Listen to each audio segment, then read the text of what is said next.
Okay, so I guess we'll begin. Hi everyone, thank you for coming. My name is Sarah Gordon. I think I know everyone here either by face or by name, so we have a chance to kind of get to know everyone after. So I figured what we would do today, and hopefully this is going to stay attached, is what the title of the shiur is a tale of two sacrifices, Akeidat Yishmael and Akeidat Yitzchak. And hopefully what we're going to have a chance to do today is to really learn together and compare, the two stories, two narratives that we were able to read over the past few days on Rosh Hashanah. The first day we read the story of Abraham sending Hagar and Yishmael away, and the second day we had a chance to read the famous story of Akeidat Yitzchak, sacrifice of Yitzchak. So we'll have a chance to kind of compare these two stories, see kind of their similarities and their differences, and hopefully come with some message that we can take from it that applies to Rosh Hashanah. It's interesting, actually, the Uriel Simon, who was a professor of Bible at Bar Ilan for many years, so he was the first person, I think, or one of the first scholars to really kind of, I think, coin the phrase of Akeidat Yishmael. And this idea that kind of when we look at these two narratives, we'll see actually there are a lot of kind of similar concepts, similar words, similar themes going on. So almost kind of like, he kind of almost depicted this story of Abraham sending away Hagar and Yishmael as almost like another Akeidah, another kind of almost test or trial that Abraham went through in sending Yishmael away. So I think it's kind of interesting to kind of compare these two stories, especially since we have a chance in Rosh Hashanah to kind of read them in such a short time frame. So hopefully we'll try to make this interactive, and we'll have a chance to really read and do a close textual reading of these two stories, see if we can come out with the different lessons that hopefully can apply to Rosh Hashanah. And after that, for the second half, we'll also move a little bit more towards comparing the stories of comparing the characters of Abraham and Hagar also, and kind of how they approach the idea of being faced with a brit, or being faced with a covenant, and how also hopefully this can tie in a little bit to the themes of Rosh Hashanah. So on the first, here you go. On the first 2 pages, I gave you the text of both these stories, both these narratives, both Hebrew and English from the JPS translation. So I figured we'll try to make this interactive. So we'll take a few moments to maybe read this together, and as we read it, to just keep in the back of our minds, already I know we definitely know the general concept of both these stories, but looking back at the text, what exactly are the things that seem to be very similar, that strike out in our minds, and what are things that seem to be very different, that stick out in our minds as well. Here you go. Okay, so does anyone want to, we figured it's a fast day, so we'll spread the reading around. Someone want to volunteer to start us off? Maybe we'll read through these first two narratives, just to start off the first story, really of Abraham sending away Hagar and Yishmael, which is the first source on the first page. Anyone want to volunteer? Okay, go for it. So let's go with the Hebrew, and then people can follow along in the English, and we'll stop and kind of translate maybe every 3-4 psukim or something like that. So thanks for volunteering. Great. ותרא שרה את בן הגר המצרית אשר ילדה לאברהם מיצחק ותאמר לאברהם גרש האמה הזאת ואת בנה כי לא ירש בן האמה הזאת עם בני עם יצחק. Okay, so let's pause there for a second. Thank you for reading. So what do we see kind of happening so far? You want to summarize? Well, Sarah saw that, they call Yishmael the son of Hagar, the Egyptian. That was Abraham, was born to Abraham, and that Sarah said to Abraham to banish I don't know what Amma is. Is that like a... maidservant. This maidservant and her son, because he shouldn't have the same inheritance. Okay, good. As Yitzchak, and Abraham was afraid of it. It bothered him, I guess. Good, excellent. And I guess to add a little bit to what Nima was saying, it's interesting. Already we kind of see kind of different how the characters are kind of named. So first of all, we don't even see Yishmael's name, right? How is Yishmael described so far? Yeah. Good, right? Son of the maidservant. In the perspective of Sarah, already we kind of see him kind of being split off, right? That's kind of like this is the son of Hagar HaMitzrit, right? This is the Geresh Ha'ama Hazot, this maidservant and her son. Hilo Yirash Ben Ha'ama Hazot, the son of a maidservant should not really inherit with my son with Yitzchak. But already we see kind of what's Abraham's reaction to this. He is not happy, right? Already kind of very bothered by this kind of turn of events, and already kind of bothered, and also describes over here al Odo Beno, right? Because what's his relationship with Yishmael? Yishmael is his son, right? So where do we see kind of this kind of closer relationship? Okay, so let's keep going. This is now already where we should start seeing the parallels to the story. So Nima, do you want to keep going? Okay. yireh beinecha al hanar v'al hamotecha kol asher tamar elecha sara shema v'kola ki v'yitzchak ikra lo l'cha zara v'gam et ben ha'amal l'goy asimenu ki zarechahu v'yishkem Avraham b'boker v'yikach lechem v'chemat mayim v'yitin al hagar sam al shichma v'et hayeled v'yishlacha v'telech v'teta v'midbar v'er sheva v'kula mayim min ha'chamet v'tishlach et hayeled tachat echad ha'sifim. Let's go one more pasuk. Okay. V'telech v'teshev la mineged harchik kimat tachavei kashet ki amra al arev v'mot hayeled v'teshev mineged v'tisa et kala v'tiva. Okay, great. So thank you for reading. So we'll summarize quickly kind of the explanation. So we see over here, first of all, that Abraham kind of, even though he's bothered by it, first of all, Hashem speaks to him, and Hashem promises him that despite this, don't worry, Yitzchak will be the chosen one, but still, what's going to happen to Yishmael? They'll still be right. Yishmael will still be kind of still become a great nation. Then it goes on. We have kind of the story of Abraham again sending away Yishmael. So it says by Shkem Abraham Boker. Abraham gets up early. He takes bread and water, gives it to Hagar, puts it on her shoulder, and he sends her off. And then it says that she kind of where does she end up? And she's kind of like wandering around the wilderness. She runs out of water, right as we know the story. As it goes on, she kind of puts the child, she puts Yishmael away kind of on the side because she doesn't really want to see him die. And all of a sudden, she sits further away and she cries out. Okay, so already we should be kind of thinking of a few different parallels that we see. So let's read a little bit more. So Nima, thank you for reading. I want to give you a break. So does someone else want to volunteer to take over? Okay, go for it. וישמע אלוקים את כל הנער, ויקרא מלאך אלוקים אל הגר מן השמיים, ויאמר לה, מלאך הגר, אל תראי, כי שמע אלוקים את כל הנער באשר הוא שם. קומי, שאי את הנער, והחזיקי את ידך בו, כי לגוי גדול עשימנו. ויקח אלוקים את עיניה, ותראה באר מים, ותלך ותמלא את החמת מים, ותש את הנער. ויהי אלוקים אל הנער, ויגדל וישב במדבר, ויהי רוב וקשת. Okay, good, right? So kind of just to briefly summarize, right? So Hashem kind of hears the cry of the, interesting, says the cry of the Na'ar, right? The cry of the boy, and he tells Hagar, it's going to be fine, Yishmael will be made into a great nation. Then it says later on in Pasuk Yutet, Vayifkach Elokim et Eineha, right? So Hashem kind of opens her eyes, and what does she see in front of her? Right? A well, right? So now it'll be fine. There's water for Yishmael to drink, and after that, he drinks and he grows up, and after that, it kind of ends off with this idea of his mother going and getting him a wife from Eretz Mitzrayim. And this kind of ends the story. Yes? When Hashem speaks to Abraham, he doesn't use the word gadol. He says l'goy asimenu. So when he speaks to Hagar, he says l'goy gadol asimenu. Okay, good, right? Interesting already, kind of like a difference that we see. Okay, good. So I think what we're going to do now is before kind of hopefully we've already kind of started to think about the differences and the similarities between the stories. I guess Akeidat is a little bit more familiar to us. But if you turn the page over, I want to take a few moments though and just look at the text. And we'll skip around. I think the stories we are a little more familiar with it. But we'll read kind of certain parts of it together. Then hopefully, I forgot that this room actually has two small boards. I have a big board, but hopefully we'll be able to kind of list kind of some of the similarities and differences that we see.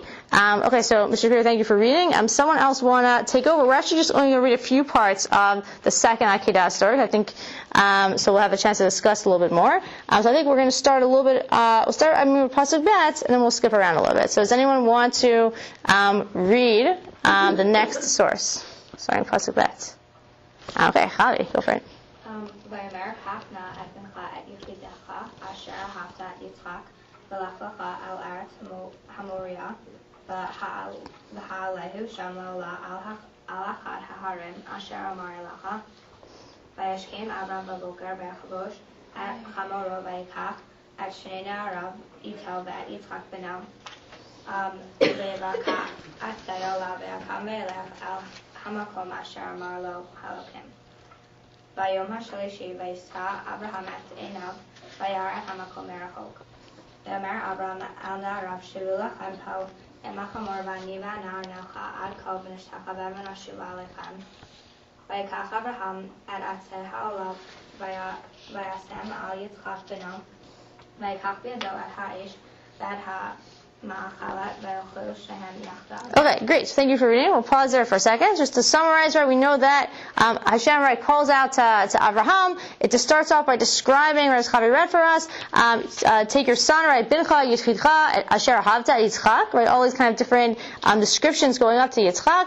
He tells him to go and sacrifice him on one of the mountains that I'll show you. So Abraham goes off. Vayishkem Abraham baboker. He saddles his donkey. Vaykach shnei na'arav. He takes his two kind of servants that are with him. And he takes Yitzchak. Vayivka etzei olah. So what else does he take with him?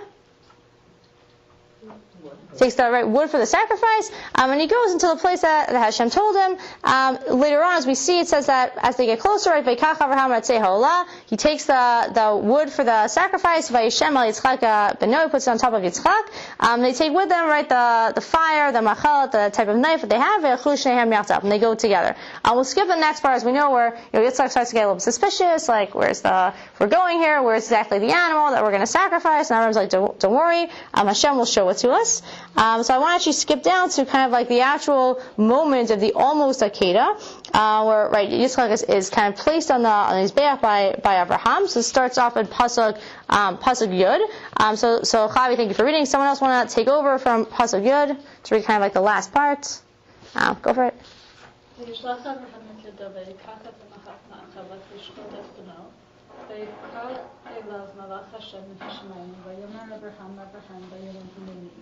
ויאמר, אל תשלח ידך על הנער ואל תעשו עמה, כי אתה ידעתי כי ירא אלוקים אתה בגללך שפכת את בנך את יחידך ממני.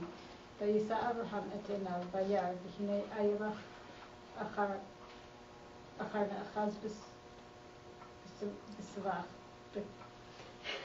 בקרניו, וילך אברהם ויקח את האיה ויעלה לעולה תחת בנו. ויקרא אברהם שמו המקום ההוא השם יראה אשר יאמר היום בהר השם יראה. Okay, great. So thank you so much. We'll stop there. So again, this is again the kind of end of the pivotal moment where Abraham is about to sacrifice Yitzchak. But what happens? Right, as we all know. What happens? Right, Malach calls out, like, stop what you're doing, do not do this. And so it kind of stops his hand, and then the Malach tells him, right, that don't do anything, because now we see you're a Yirei Elokim, we see that you fear God, because you haven't withheld your only son from God. And after that, Vayisar Avraham Einav Vayar, right, Abraham looks up, and what does he see? Right, he sees a ram, like something to sub in, to sacrifice for Yitzchak, so he sacrifices that instead, and he calls the place Hashem Yireh, right, he says Asher Yomar Hayom Bahar Hashem Yireh, because in this place, right, the Hashem has been, again, it's a little hard to translate, but this place, like Hashem has been seen, but again, he kind of gives the place a name. We'll just summarize quickly the rest of it. The Malach comes out and tells him again, gives him a bracha for Yitzchak, that, again, the kind of like the strength that Yitzchak will have as a nation, going forward, and then it ends off with kind of like a narrative of, by the way, Abraham, here's the sons that your brother Nahor has been having, ending off with kind of with Rivka, which we know will kind of be the next kind of story of Yitzchak being able to get married. So that kind of again gives us kind of here the two stories that we were familiar with before, but now a chance to kind of look at a closer way at in the text. So what I'd like to do now, so we have a chance to look at that, we're going to try to come up with what are kind of the similarities and the differences between these two stories that make us think of kind of like what could be the connection. And we'll try to make this one, try to make sure I don't write on the smartboard, in our smaller board over here. Here we go, and see what we can come up with so we can kind of keep track of this. So anyone have any ideas? What kind of let's start with the similarities first. What seems to be similar between the two stories? I'll add to a difference. Okay, so we'll get to that soon. But similarities. What seems to be similar between the two stories? Yeah. Okay, good. Right, so already we see... Oh, whoops, I didn't just turn this off. But okay. Need a third hand for this. Vayishkem Avraham baboker. Right, we already see kind of both. Abraham gets up early. Great. What else do we see? Yeah, Chavi. A malach is the one that's like talking to both. Okay. And Hagar. Good. And more specifically, right, the malach is the one that says what? Almost in both cases. Save the child, right? That on one hand, right, kind of points out or kind of answers, right, that like either don't kill your son or kind of pointing out where the well is. Great. Other kind of similarities that we see. Yeah. there's something there both times that they didn't see right away. Like the eye was there and the well was there, but they didn't see it till they were ready to see it, or the mouth told them to see it. Okay, they see something later on, right? Either the well or the ram. Great. Other kind of similarities, yeah. Hashem makes a promise. There's a promise given of a future, future success, I guess. Future for who? Both. For both of them. Each of them is going to become a nation, a great nation. Good. Specifically, right, to become a great nation. Okay. Other similarities. Great. Yeah. The initial, well, it's sort of similar. The initial commandment is from God. It's a little, the initial, it's sort of a difference also because it's initialized by Sarah through Yishmael. Okay. So we'll put over here maybe from Sarah, but God kind of affirms that, right? Also with Sarah, that like you have to listen to Sarah. So a command from God, and maybe I'll just kind of build off that a little bit more. That we'll see also a command from God that seems somewhat unethical, or something that presents kind of an ethical challenge, almost in both stories, like how we see how Abraham kind of struggles with that. Okay, great. These are great similarities. Anything else that seems kind of similar, different maybe keywords, maybe marchot, or different kind of other concepts that seem similar? Yeah. Poor parenting. Poor parenting. Doing more specific. Like Abraham was a poor father in both cases. Okay, interesting. So I think that comes. I mean, we could measure what I said before, almost like an unethical, like a challenger. In both cases, like he was willing to chuck his sons in both cases. Giving and I think son. that's Worse in the first case. Unethical, or something that's an ethical, maybe like an ethical challenge in both cases. Okay, great. Right, and we'll see kind of how he struggles with this. Yeah. In both cases, we hear either the cry or the child speak up. Okay, good. We even almost already see a difference there, like kind of the cry of the child speaks up, and kind of like good. And I think that can lead us to thinking already kind of what are the differences between Yishmael and Yitzchak. Evokes emotion. Good, right? Kind of like an emotional something that evokes emotion. Okay, let's see if we can maybe touch upon a few more. Anyone else have anything they would like they saw? So this is great. I think this kind of already we see a lot of the similarities in the stories. A couple that I wanted to add on. First of all, kind of like when they're traveling, in both cases, they take stuff with them. And where does it get placed? On the shoulder, right? So in both cases, there's something that's placed on the shoulder, both with Hagar, kind of like the food and the water that Abraham sends him off with, and later on, Yitzchak's kind of carrying the wood on his own shoulder, right? As they're going up to the place for the Akeidat. Great. Let's see if there's any more that we missed. Oh, later on, this is a little bit harder to see, but Abraham names the place Hashem Yira'eh. So I'm going to put this over here also, running out of space, but Hashem Yira'eh. And this doesn't happen in this story with Hagar, but in the earlier story, this is actually the second time that Hagar is sent away. And the first time when Hagar is sent away, she's sent away when she's expecting, right? And Sarah kind of chases her off, and the Malach appears to her again. We'll look a little bit at the narrative a little bit later. But after that scene where Hagar is told, go back and suffer under Sarah, and things will be fine. You'll have a son. He'll be a great nation. She gives that place a name. Does anyone remember what that place is called? Be'er L'chai Roi. Good. That will come. Be'er L'chai Roi, and the same type of idea of Yireh or Roi, and we'll see that Hagar also, we'll talk about this a little bit later, but Hagar gives it a name also, the sense like now she almost like saw God. So almost like this idea of both places like seeing God. Another thing that's interesting also, just the way the stories end. Both of them end with kind of what being listed or what happening, or what kind of like being foreshadowed that's about to happen.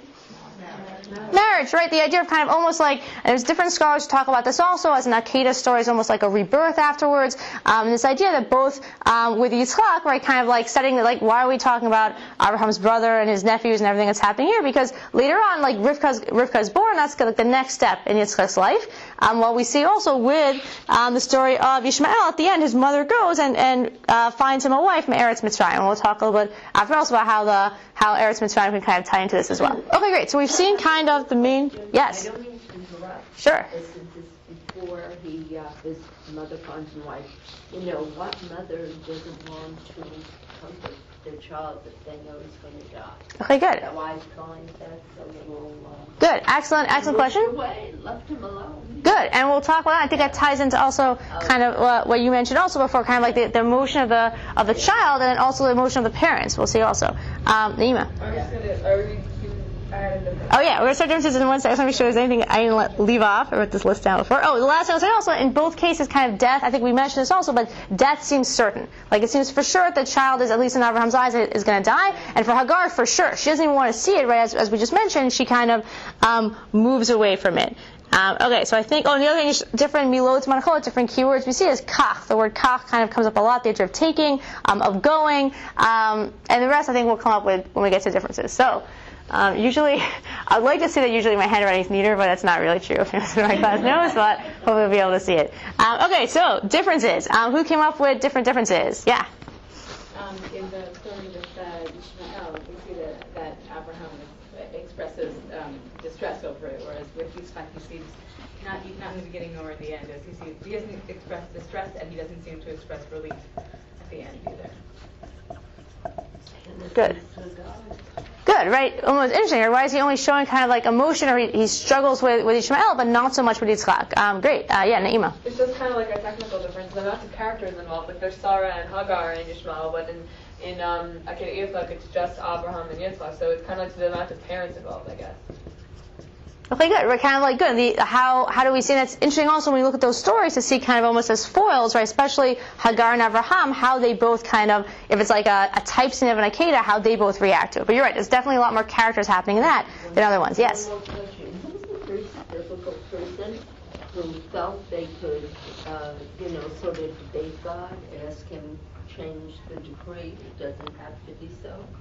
Is there a specific? Well, Abraham fights a little bit for stone. Like he asks, should the ruler of the world not do justice? But which is also similar. Pardon? Rachel. That's a little bit later on with Rachel. I think so. But also we see kind of that's what almost shocking. Like why is Abraham, who fights for stone, but he won't kind of fight for his son? Seems shocking. Good. Other differences. Yeah. He fights for Yishmael, kind of, and not for Yitzchak. Good, right? He fights, right? So again, he shows emotion, right? He fights for Yishmael. Good. Yeah, Mr. Shapiro. I think with Yishmael there seems to be a reason. Like Mitzachek, it starts out like Sarah sees something, she gets upset, and she says, I don't want him to inherit. With Yitzchak, there's like no rhyme or reason. It's just something from out of nowhere. Okay, good. Yeah, Actually, follow up on that. I was going to say something that I guess goes together with that. With Yitzchak, there doesn't seem to be a reason, but it's prefaced by the fact that it's a Yishmael.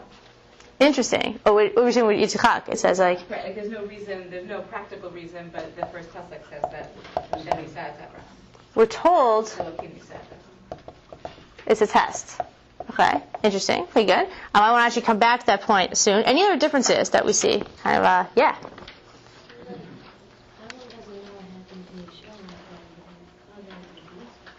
That what he knows? Sorry.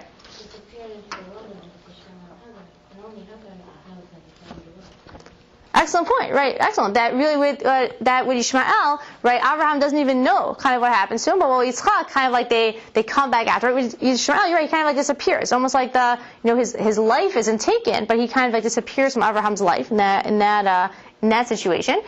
Great. But while Yitzchak, they remain kind of together at the end. So good. And hopefully I'll add something to that point in a few minutes. Yeah. The brachot at the end, and it says that God will make Yishmael into a nation, but the brachot for Yitzchak is much more elaborate. Okay, good, right? It's clear here, kind of like Yitzchak as the son that's being chosen, being given kind of the breeds, or like the chosen in this to take on the destiny. Even though Yishmael still gets a bracha, but you're right, it's not of the same kind of caliber. Yeah. The level of preparation. Hagar and Yishmael were sent with a sack and a loaf of bread, it seems, and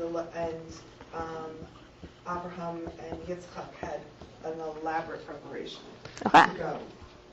Good point. Right. The kind of like how much they prepare for like the journey itself. Also, yeah, Naima.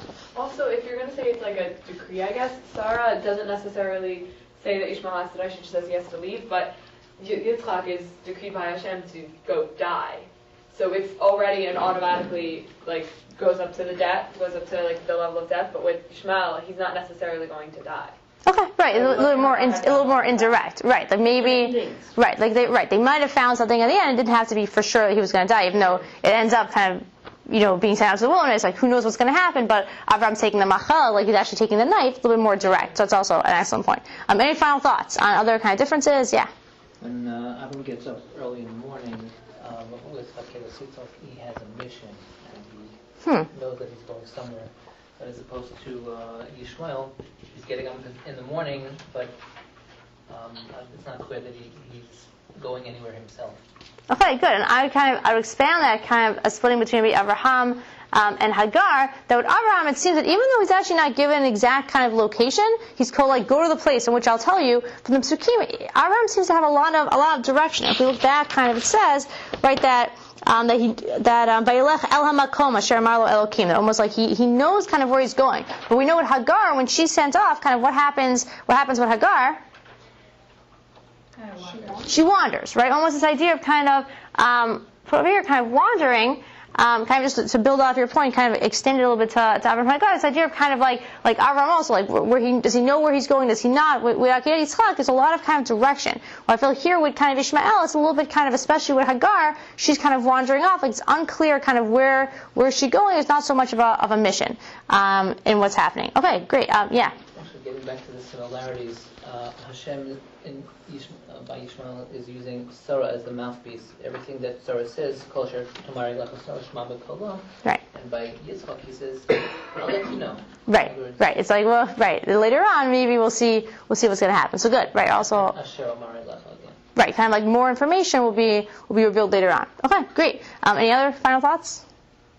Okay, so this is definitely a very, I think, comprehensive list of differences. A couple that I wanted to point out, the main one that Uriel Simon points out, which I thought was very interesting, was kind of adds the differences between the tests. If you think about kind of the idea of kind of which one was a bigger nisayon for Abraham, he says that with the Akeidat of Yishmael, before Yishmael is kind of sent away, when Abraham is very hesitant about it, what does Hashem say first to reassure him? If you look back to, this is around Pasuk kind of Yud Bet and Yud Gimel in the first source, or Yud Gimel, kind of more specifically. What does he tell him? Right, they're like, yeah, right, that like, don't worry, that Yishmael is going to be made to a great nation. So Uriel Simon kind of points out that even though, like, obviously this was a test for Abraham, we don't know, kind of going back to what the Imam was saying, we don't really know what's going to happen to Yishmael. Hashem kind of reassures him beforehand, like, this is going to be difficult, right? You're sending your son away, it doesn't solve our ethical dilemma, but he tells him Yishmael is going to be okay. There's kind of this reassurance, which is kind of very much lacking in the next narrative, in the story of Akeidat Yitzchak, where really Abraham what's being asked of him is much greater. Almost now, he's being told there's no kind of promise, there's no reassurance that his son is going to be okay. And if you think about it also for Abraham, basically what's been happening this entire time throughout Bereshit, which kind of shows the increasing level of test, is Abraham is told, don't worry, you're going to have a son. Then nothing happens. So Abraham starts thinking, okay, maybe it's Lot, because he's been here for a while. But then Lot is kind of sent away. And then Abraham has a son with Hagar, Yishmael. So he finally thinks, okay, this must be the son that I've been promised. And then Hashem tells him, no, don't worry, he'll be a great nation, but you have to send him away. So Abraham's still waiting for this promise to kick in. And he finally has a son with Sarah, and he has Yitzchak, and he thinks, finally, this has to be the son. And finally, Hashem says, okay, that son that you thought that was going to be the culmination of all your hopes and your dreams, now you have to take that son, and you have to sacrifice him, with no kind of reassurances being made about another son being born later, or maybe Yitzchak is going to be okay. So again, kind of highlighting the level of the test that this is really going to be for Abraham. That really, even though Abraham's told that he's told that Yishmael is going to be okay, he's never given these assurances for Yitzchak. So again, kind of like the first kind of distinction. Yeah. If you see the order, after Hashem realizes that Abraham's in distress, he says, listen to Sarah. He says, no, because it's in Yitzchak that your name will continue. And then the next pasuk, he says, V'gam, and this son will also be a nation. He doesn't say great nation. Interesting. Why? Because he's your son also.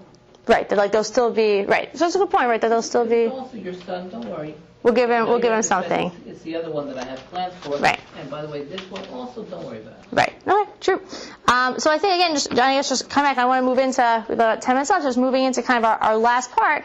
So I think the first kind of major difference is the one that I just said before. That again, kind of like highlighting the difference in the test. And I think that what's also very powerful about Rosh Hashanah is reading these two narratives and putting ourselves kind of in Abraham's shoes. I think that, we definitely read the story of Abraham and Yishmael, and we see kind of, Abraham's pain, but kind of highlighting it even more and seeing kind of that, highlighting Akeidat Yitzchak even more, and seeing kind of now parallel to the other story, he wasn't given such assurances and kind of what he was being asked to do.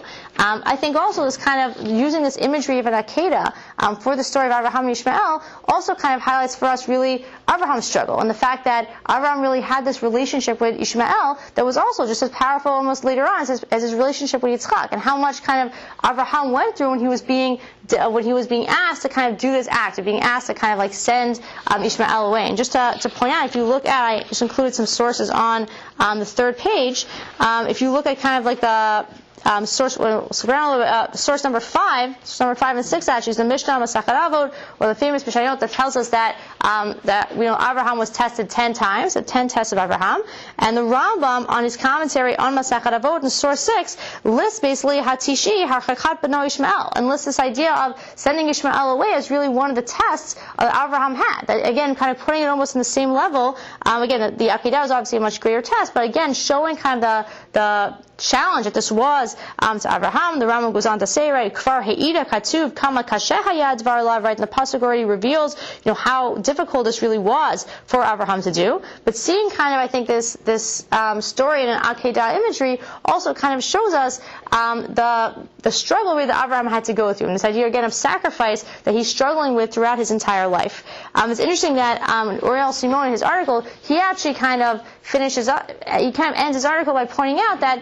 at the end of Abraham's life, though, we know that both Yitzchak and both Yishmael come together to bury Abraham, which is the source in source number 7 by Kruoto Yitzchak v'Yishmael Banav, that both of them kind of come back together, and he kind of frames it as this idea that both sons had kind of very different destinies. And I think that also in Rosh Hashanah, when we're thinking about kind of like our goals for the year, and we'll talk more about this hopefully when I'll wrap up at the end, but this idea of kind of setting goals for ourselves and how exactly thinking again about not just ourselves but also as a nation, as an idea of a destiny, this idea of kind of both Yitzchak and Yishmael having very separate destinies, but both of them being able to come back together. That even though both of them kind of went through this Akeidah scene with their father, they're both be able to come back together, kind of bury him together. And even though they had these separate destinies, they're able to kind of rejoin and come back together at the end, which also kind of I thought was like an interesting point that he made at the end.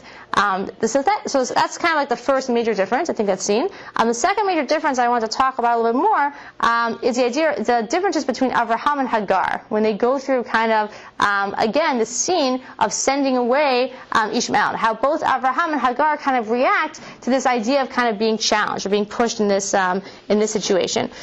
So if you look back, actually we can skip ahead a little bit. Well, first of all, maybe we'll ask this question, make it a little more interactive. What seem to be the differences between, let's say, Abraham's reactions and Hagar's reactions? Let's say Abraham with Yitzchak and then Hagar a little bit with Yishmael. How does Hagar kind of react when she's taking her son out, when she sees her son's in danger? What are kind of her reactions to that story? Yeah. She closes down. She puts him away and closes down and pushes him to the side and can't watch it. She's like kind of passive. Yeah, very passive. Good. Right, she kind of, right, and I like that kind of, that terminology, she kind of shuts down, she cries out, right, she kind of puts kind of her son to the side and kind of almost, in the situation, doesn't want to see what's happening to him, which I think, and again, we can, obviously I think, understand obviously what Hagar is going through, but it's interesting because when you look at Hagar in context, especially in the previous story, where she's kind of sent away, I think kind of a little bit of a theme kind of comes out, which I wanted to develop also in the time that we have left, and if you look at, here, we'll skip around a little bit. If you look at source number 9, so source number 9 gives us a story in Bereshit Perek Tet Zayin of the first time that Hagar is really kind of sent, the first time that Hagar is sent away and what she struggles with. And I think it's very interesting if you look at these psukim, it seems that Hagar, it's almost like what Abraham is going through at Brit Ben Betarim, when Abraham kind of makes a covenant with God. It's a very kind of similar kind of imagery that's going on here. So just kind of to go through the psukim, so I'll just read quickly in Pasuk Tet. We know that Hagar is sent away, right, because Sarah was basically bullying her, right, and oppressing her. So she runs away, and an angel appears to her. Vayomer la malach Hashem in Pasuk Tet. Shubi al gvirtech v'ti'itani tachad yadeha. Go back to your mistress, right, and submit to her treatment. Vayomer la, and then there's it's interesting, it's almost like a pause, right? There's no reaction by Hagar, and the angel speaks again. That your children, your offspring will increase. You'll be the mother of a great nation.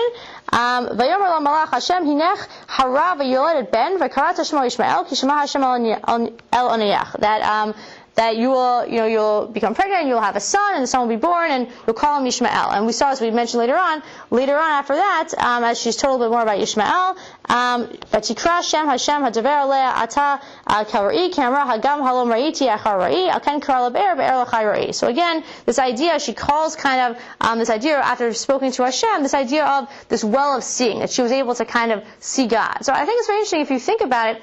Here also you have this idea of Hagar is basically being told that you're going to be the mother of a great nation, but you have to kind of go through and almost suffer first. Like you have to go back and kind of suffer under the hands of Sarah, not to kind of whitewash what Sarah was doing, which also is kind of, she's criticized by many of Parshim for this. But this idea almost that Hagar is being told almost that there's a journey you have to go on. That you're going to be the mother of a great nation, but you're being asked to kind of suffer for a while. You're being asked to kind of, to put yourself almost through suffering. And it sounds very, almost I think like, familiar when we think about what Abraham, right? Abraham is being promised a Brit Bezarim that what? What's going to happen to his descendants?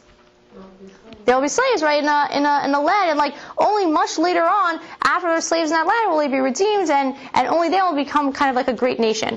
So I thought it was interesting. This is kind of developed an idea by Dolores Diamonds, who wrote a book, very interesting book called From Father to Son, Kinship, Conflict, and Continuity in Genesis. So I gave you kind of a small excerpt at the end, but she kind of develops almost this idea, which I thought was fascinating, comparing kind of Hagar and Abraham in the sense of the idea of seeing. That almost both of them are challenged with this idea of kind of a future destiny. And in this destiny, it also involves adversity. It also involves being able to kind of go through suffering and almost kind of be able to last to the end run, to be able to kind of see their descendants grow as a great nation. And Hagar almost, she thinks she's able to see this because, she calls the well that I was able to see God and God saw me. But in this book, so Doris Diamonds kind of develops this idea that Hagar's seeing is very different than Abraham's seeing. And if we think about it, one other difference that I'm not sure if we picked up on is the similarity was they both see something later on, right? But what's the difference between how they see it?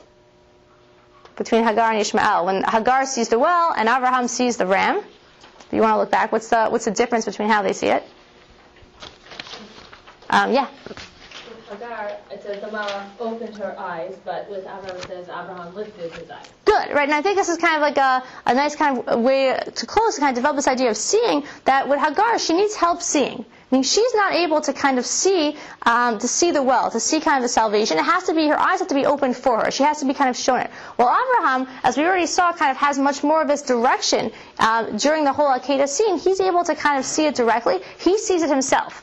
So the idea that she kind of develops also is looking at this idea of seeing. We know that Hagar comes from Mitzrayim. And it's interesting, if you look at kind of the last page, I just gave some different examples of where the word yireh, or one of the word to see, that we see kind of coming up a few times in these two narratives, is used in context of Mitzrayim. It's a very different type of seeing. And it's a much more kind of short-term seeing. That an inability, and this is the idea that she develops, is almost like the Hagar has this inability to kind of see further down the way. That even though she's given this kind of promise of destiny, the first time that adversity kind of strikes her, she almost kind of gives up. And she puts her son away to the side. That's it. Like, if Yishmael is going to be, if his life's in danger, I don't even want to be involved. I want to kind of sit off to the side and let him cry, and I give up. Even though she was promised also, Yishmael will be a great nation, almost she's in this situation, she's able to kind of give up, and she wants to kind of send him off to the side. Well, Abraham, and even though Abraham is able to kind of see things through to kind of a more long-term kind of situation. Hang on one second, then you challenge me.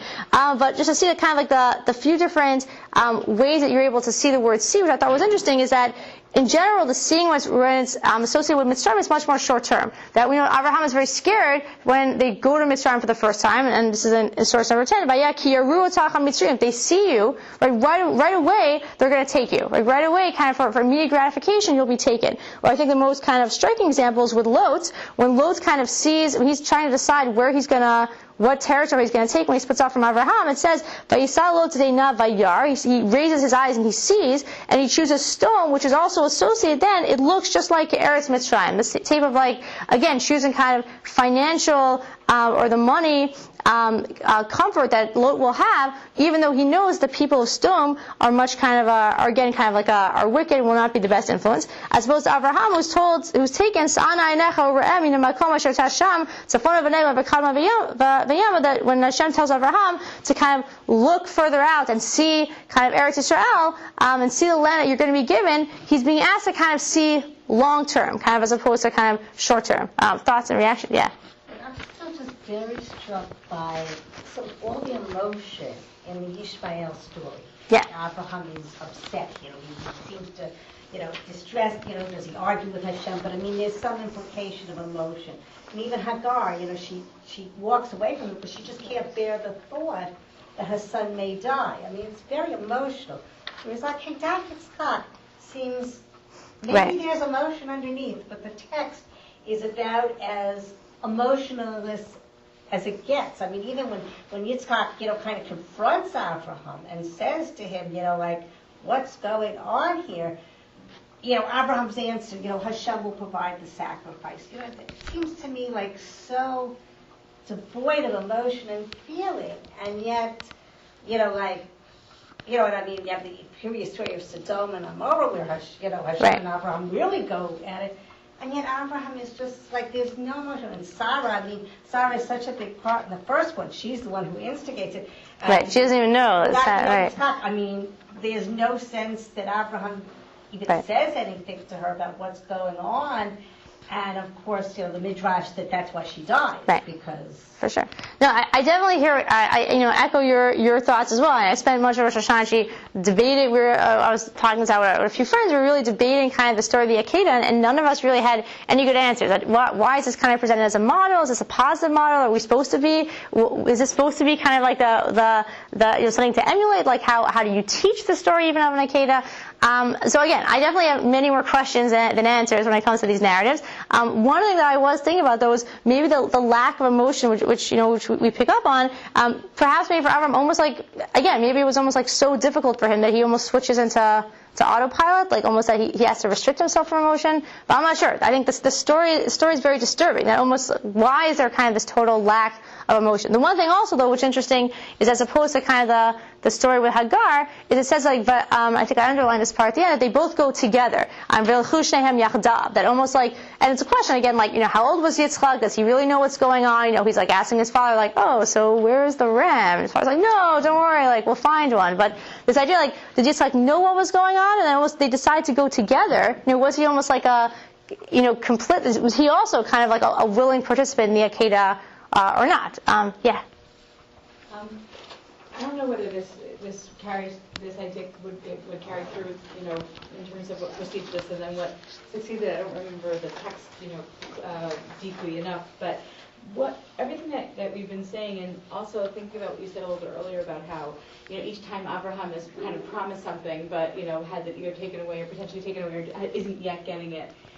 That combined with the fact that Hagar is sort of all about the emotion, right? And she can't see the future, but she immediately gets how important things are, right? But with the Erlich Hairoi, as soon as she's promised something, she names it. She names the place after that emotional piece. She's incredibly upset here. She cries. She wails.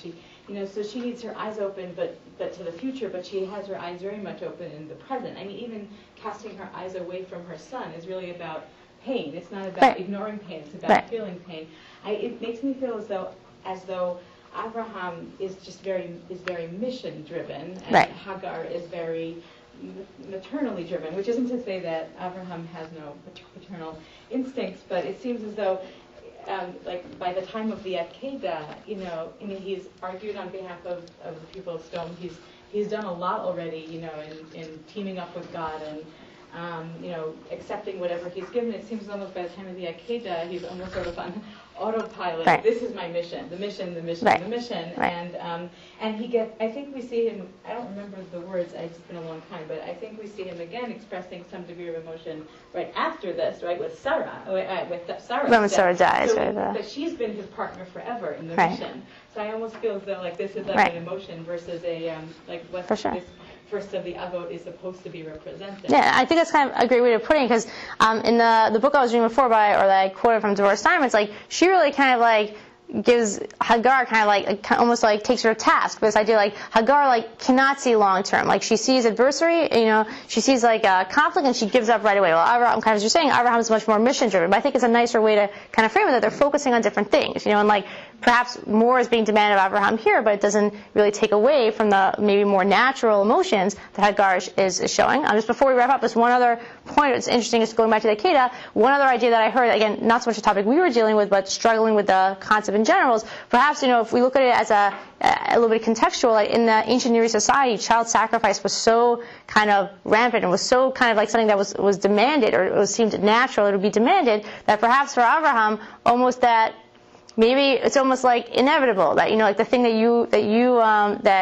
he prized most would be demanded by Hashem. But later on, Hashem uses this almost like an educational message to say, no, like this isn't something that we're asking for. Like that Hashem is not going to ask for Yitzchak to be sacrificed. I just wanted to see if Abraham would go along with it. Perhaps like in that context, it wouldn't. Again, I'm not saying it wasn't painful for Abraham, but maybe it was something that was seen as more kind of obvious, not obvious, but something that might have happened anyways, or that he saw happening in society that maybe would not have been as shocking. Again, I definitely have many more questions with these narratives than answers. I think to kind of just wrap up, just to summarize what we saw today, is we saw kind of again the similarities, the differences between these stories. We spoke about how the story of Abraham and Yishmael is really coined or turned by certain scholars as Akeidat Yishmael. We spoke how the imagery or the type scene of an Akeidah really kind of lends itself to see how Abraham was tested just with his relationship with Yishmael as much as when he was asked to give up Yitzchak. We saw also the difference, though, is with Yishmael, he kind of knows beforehand it's going to be okay, which he doesn't really know with Yishmael. Then we spent some time at the end discussing kind of this idea of long-term versus short-term vision that we see between Abraham and Hagar. And I think kind of a nice way to end as we leave Rosh Hashanah and we go into Aseret Yemei Tshuva and focusing on Yom Kippur, I think there's a time where we're all kind of focusing on introspection. We're all trying to, set goals for the year, and I think that, or set goals for ourselves. And I think that it's interesting to see also both on individual and on national level this idea that almost that even though it's more, I think, natural to see Hagar's emotions, and she sees things short term, and when adversity strikes, she grieves and she shuts down, right, as we said, and she doesn't really know how to kind of move forward. But almost there's an idea that what Abraham is being shown to us as a dugma, as an example, is kind of playing the end game, right, being able to kind of see long term that there's a mission that he's being given. Again, his children will be strangers in a strange land. They're going to go through adversity, but for his promise that, again, we spoke about that he's being promised over and over again with his that he doesn't really see coming true. That he's supposed to have a son. He's supposed to be a great nation. It's not going to happen until a very long time. And I think being able, for ourselves also in our own lives, being able to set goals and see them as long-term goals. And finally, I think also as national goals. And it really ties into later on when he's promised Eretz Yisrael. Also, this idea of being promised, a land is not going to come right away. And if you think about kind of also in modern Zionism, all the struggles everyone went through to starting to build up the land. Even read the news today, and you see that we're still struggling to build the type of Medina, the type of state that ultimately we want to see. But again, it's kind of playing the end game, being able to kind of see, like as Abraham's able to see merachok and to see kind of long term. That's kind of where we're going as well. So k'tiva v'chatima to everyone.